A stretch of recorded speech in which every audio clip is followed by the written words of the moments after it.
Hi friends, ഇത് നമ്മുടെ സുഭാഷേട്ടൻ്റെ കാസ്റ്റിങ്ങിൻ്റെ Brutus റീലാട്ടോ. ആൾക്കിത് spool ചെയ്യുമ്പോൾ ആ നോബ് കറക്റ്റായിട്ട് മൂവ്മെൻറ്റ്സ് ഇല്ല. എന്നിട്ട് എനിക്ക് തന്നാട്ടോ ഒന്ന് ക്ലീൻ ചെയ്യാൻ പറഞ്ഞിട്ട്. ഞാൻ ഊരിയപ്പോൾ തന്നെ മൊത്തം ചെളിയാണ്.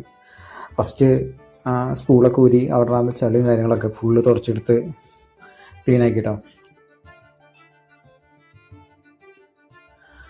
അത് കഴിഞ്ഞിട്ട് നമ്മൾ അതിൻ്റെ ബാക്കി ക്ലീൻ ചെയ്യാൻ വേണ്ടിയിട്ട് മൊത്തം ഊരിക്കിട്ടോ.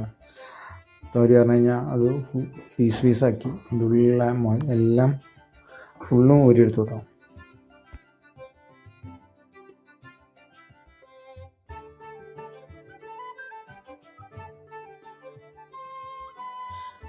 അത് ഊരിയപ്പോൾ അതിൻ്റെ ഉള്ളിൽ മൊത്തം ചളിയും വെള്ളവും ആകെ അടുക്കായിരുന്നു കേട്ടോ. മൊത്തം ചെളിയായിരുന്നു. പിന്നെ അതിരുന്ന് മൊത്തം ക്ലീൻ ചെയ്തു. ഏകദേശം ക്ലീൻ ചെയ്യാൻ തന്നെ ഒരു ടൈം കൊടുത്തു കേട്ടോ. മൊത്തം ക്ലീൻ ചെയ്ത് ഫുൾ സെറ്റാക്കി എടുത്തു.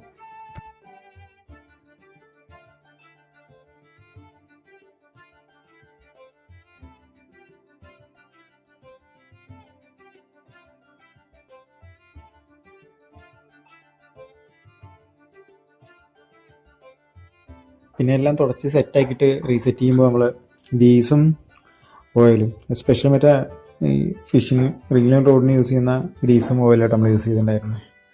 അത് ഫുൾ ഇട്ട് എല്ലാം പക്കയായി നീറ്റായിട്ട് പാക്ക് ചെയ്തിട്ടോ. റീപാക്ക് ചെയ്തിട്ട് സെറ്റാക്കി.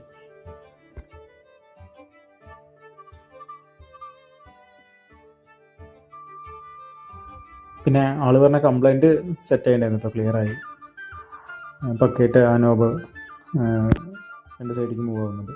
ഫ്രണ്ട്സ്, വീഡിയോ എത്ര ഉള്ളൂ. വീഡിയോ ഇഷ്ടമാണെങ്കിൽ ലൈക്ക് ചെയ്യാനും കമൻറ്റ് ചെയ്യാനും മറക്കരുത്. അപ്പോൾ അടുത്തൊരു അടിപൊളി വീഡിയോ ഇട്ട് കാണാം. ബൈ.